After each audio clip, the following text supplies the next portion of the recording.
అందరికీ praise lord. దేవుని నామానికి మహిమ కలుగును గాక. మీరు అందరూ బాగున్నారు కదా? మీరు పెడుతున్న ప్రతి ప్రార్థన రిక్వెస్ట్కి అనేది మేము ప్రార్థన చేస్తూ ఉన్నాం. మా ఆశ అంతా ఒకటే, ఎక్కడైతే మీరు తృణీకరించబడ్డారో, ఎక్కడైతే వెలివేయబడ్డారో, ఎక్కడైతే గుండెలు పగిలెగిచ్చారో అదే స్థలాల్లో నా ప్రభు మీ అందరినీ హెచ్చించబోతున్నారు. విశ్వాసంతో ప్రార్థన చేయండి. ఘనమైన విజయాలు ఖచ్చితంగా నా ప్రభు మీ అందరికీ దయచేస్తారు. God bless you all. ఈరోజు దైవజండుగా ఒక మాట మీతో పంచుకోవాలని ఆశపడుతున్నాను. ధైర్యం తెచ్చుకోండి. మీరు అనుకోవచ్చు, అన్నా మేమెంత విశ్వాసాన్ని కూడబెట్టుకుందామన్నా, ఎంత ధైర్యంగా నిలబడదామన్నా మాకు వినబడుతున్న ప్రతి వార్త మమ్మల్ని బలహీనపరుస్తుంది. ఇంతకాలం మా ఉద్యోగం మా ధైర్యం అనుకున్నాం, మేము సంపాదించుకున్న ధనం మా ధైర్యం అనుకున్నాం, మా ఆరోగ్యం మా ధైర్యం అనుకున్నాం. మెల్లిమెల్లిగా అన్నీ కోల్పోతున్నాం. ఏం చేయాలో అర్థం కావట్లేదు. పిల్లల్ని కన్నాం, వారి భవిష్యత్తు చూస్తుంటే భయం అనిపిస్తోంది. ఎలా నిలబడతామన్న ధైర్యంగా సొంత కుటుంబాలే మమ్మల్ని అవమానిస్తున్నాయి. సొంత రక్త సంబంధులే మాకు ద్రోహం చేయడానికి ఎన్నెన్నో కుట్రలు పన్నుతూ ఉన్నారు. ఇంకెలా ధైర్యంగా ఉంటామన్నా అని ఎన్నో కలవరాలు మీ హృదయంలో ఉంటున్నాయి కదా. కానీ ఏవి కంగారు పడద్దు, మీరు నిలబడండి. నా ప్రభు మీ బ్రతుకులో కార్యం జరిగిస్తాడు. మనం ఆరాధిస్తున్న దేవుడు ఎట్లాంటి వారు తెలుసా? పడిన చోట నిలబెట్టగలిగిన దేవుడు, కన్నీరు కార్చిన చోట ఆనంద బాష్పాలు కురిపించగలిగిన దేవుడు ఆయన. ఎందుకంటే మన పట్ల ఆయన ఉద్దేశించిన సంగతులు చాలా ఉన్నతమైనవి. క్లిష్టమైన పరిస్థితుల మధ్యన మనం నడుస్తాం. ఎన్నో ఇబ్బందికరమైన ప్రయాణాలు మన జీవితంలో ఉంటాయి. అవన్నీ ప్రభు చిత్తంలో ఒక భాగమని మీరు ఖచ్చితంగా గ్రహించాలి. ఎందుకంటే దేవుడు తన ప్రజలకు అన్యాయం చేసే దేవుడు కాదు. నా గుండెల మీద చేతులుసుకుని మనసారా చెప్పగలను, నా ప్రభు అన్యాయస్తుడు కాదు. ఆయన తన పిల్లలని అన్నిటికీ అవమానపరిచే దేవుడు కాదు.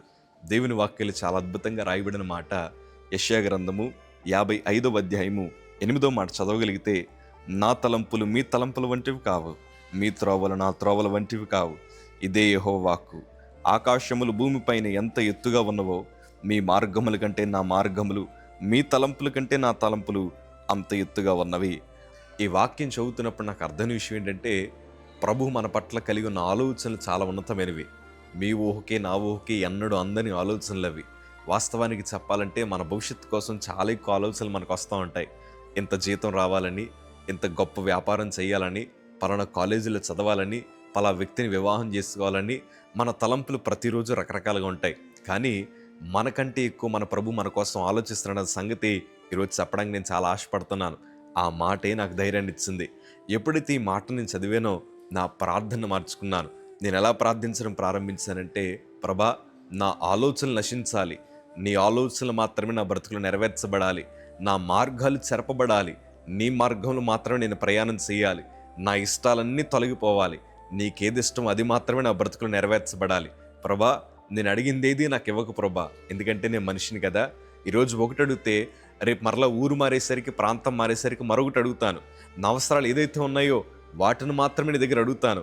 ప్రభా, నేను అడిగిందేది నాకు ఇవ్వకయ్యా, నీకేది ఇష్టం అది మాత్రమే నాకు దయచేయి ప్రభా. నువ్వు నాకు చిన్నదిచ్చినా అది నాకు ఆశీర్వాదకరమే, నువ్వు నాకేమి ఇవ్వకపోయినా అది నాకు ఆశీర్వాదకరమే. నీ చిత్తం నా బ్రతుకులు నెరవేర్చు ప్రభా అని ప్రార్థించగా దేవుని మహాకృప ఈరోజు చక్కటి మనశ్శాంతిని అనుభవించడానికి దేవుడు కృప చూపించాడు. ఆశీర్వాదకరంగా ఒక మంచి సేవకుడిగా నిలబడడానికి ప్రభు కృప చూపించారు. నాకు అనిపిస్తోంది దేవుని తలంపులు చాలా ప్రత్యేకమైనవి. బహుశా నేను ఏదైతే నా భవిష్యత్తులో అవ్వాలనుకున్నానో అది అవ్వుండుంటే ఈరోజు ఎంత చక్కటి కృపను అనుభవించండి కాదేమో. కానీ దేవుడు అనుకున్నది జరిగింది కనుకే ఈరోజు మనశ్శాంతిగా ప్రభు కోసం బ్రతకడానికి దేవుడు కృప చూపించాడు. ఓడిపోయిన చోట నిలబడడానికి దేవుడు కృప చూపించాడు. అందుకే నా 2 చేతులు జోడించి చెప్తున్నాను, మీ బ్రతుకులు ప్రభుకు అప్పగించండి. మీ కుటుంబాలు నూరంతలుగా ఆశీర్వదిస్తాడు. దావీదు అన్నడు, ప్రభా, నన్ను సింహాసనం ఎక్కించయ్యా, నేను రాజ్య పరిపాలన చేయాలనుకుంటున్నాను. నన్ను అవమానిస్తున్న నా అన్నల ముందరే నేను ఎదగాలి ప్రభా, వారు నా కాళ్ళ కింద బానిసలుగా ఉండాలయ్యా, నన్ను సింహాసనం ఎక్కించని అన్నడూ ప్రార్థించలేదు. దావీదుకి తెలిసిందంతా ఒకటే, ప్రభుని ఆకర్షించగలిగిన భక్తి చేయాలి, ప్రభు కోసం బ్రతకాలి, ఆయన ఉద్దేశాలు నా బ్రతుకులు నెరవేర్చబడాలని యథార్థంగా నీతిగా భక్తి చేసుకుంటూ బ్రతికాడు.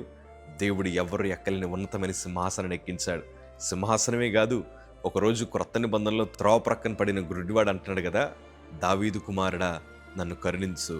వాళ్ళ కుటుంబాలు ప్రస్తావించలేదని దావీదు పేరు, కానీ పరిశుద్ధ గ్రంథంలో దావీదుకు ఒక ఉన్నతమైన స్థానాన్ని ప్రభు అనుగ్రహించారు. కేవలం అంతా ఒకటే, దేవుడు దావీదు పట్ల కలిగిన ఉద్దేశాలు ఆకాశము కంటే ఎత్తైనవి. దావీదు మాత్రమే కాదు, ఈ వీడియో చూస్తున్న మీ అందరి జీవితంలో కూడా నా ప్రభు అట్టి కార్యాలు జరిగించబోతున్నాడు. యథార్థంగా బ్రతుకుతున్న మీకు శుభవార్త, ధైర్యం తెచ్చుకోండి. ప్రభు మిమ్మల్ని అంటికి విడిచిపెట్టే దేవుడు కాదు. మేము కూడా ఎన్నో క్లిష్టమైన పరిస్థితుల మధ్యన ప్రయాణం చేశాం, అవమానాల మధ్యన ప్రయాణం చేశాం, ఒంటరితనాల మధ్యన ప్రయాణం చేశాం. కానీ వాటన్నిటినీ కూడా దేవుడు మాకు ఆశీర్వాదంగా మార్చాడు.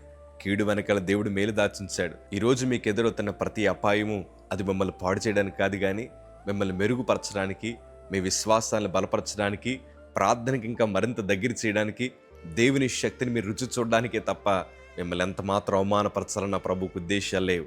ప్రియ సంగమా, చెరసాలలోకి వెళ్ళిన వారికే దేవుడు సింహాసనాన్ని సిద్ధపరిచాడు.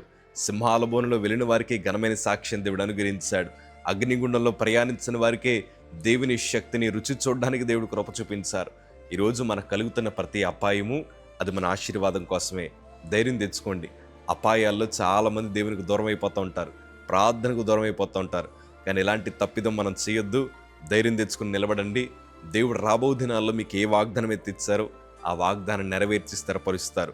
క్యాన్సర్ దేవుడు నాకు ఒక బహుమానంగా ఇచ్చాడు. ఎందుకంటే ఆ క్యాన్సర్ రాకపోయిందంటే ప్రభు యొక్క శక్తిని నేను అనుభవించేవాడిని కాదేమో. ఆ క్యాన్సర్ వచ్చిన తర్వాతే నేను ఆరాధిస్తున్న దేవుడు ఎంత శక్తి కలిగిన వాడో నాకు మాత్రమే కాదు, నాకు చాలామంది యేసయ్య దేవుడు కాదని బోధించారు. వారందరికీ అర్థమయ్యేలా దేవుడు చేశాడు. ఈరోజు ధైర్యంగా వారి కళ్ళ ముందర స్వార్థ ప్రకటించడానికి దేవుడు కృప చూపించాడు. నేను కూడా అంటున్నాను కదా, చాలామంది ఇప్పటిదాకా మీరు పడుతున్న అవమానాలు చూశారు, మీరు పడుతున్న నిందలు చూశారు, మీకు కలుగుతున్న కష్టాలను చూశారు. కానీ రేపన్నది వారందరూ చూడబోతుంది ఏంటి తెలుసా? మీ బ్రతుకులో జరుగుతున్న అద్భుత సాక్ష్యాలు వినబోతున్నారు. దేవుడు మీ బ్రతుకులో చేస్తున్న నూతన కార్యములు వారందరూ కళ్ళారా చూడబోతున్నారు. దేవుడు వారందరి మధ్యన మిమ్మల్ని గణపరచబోతున్నారు. ధైర్యం తెచ్చుకోండి. God bless you.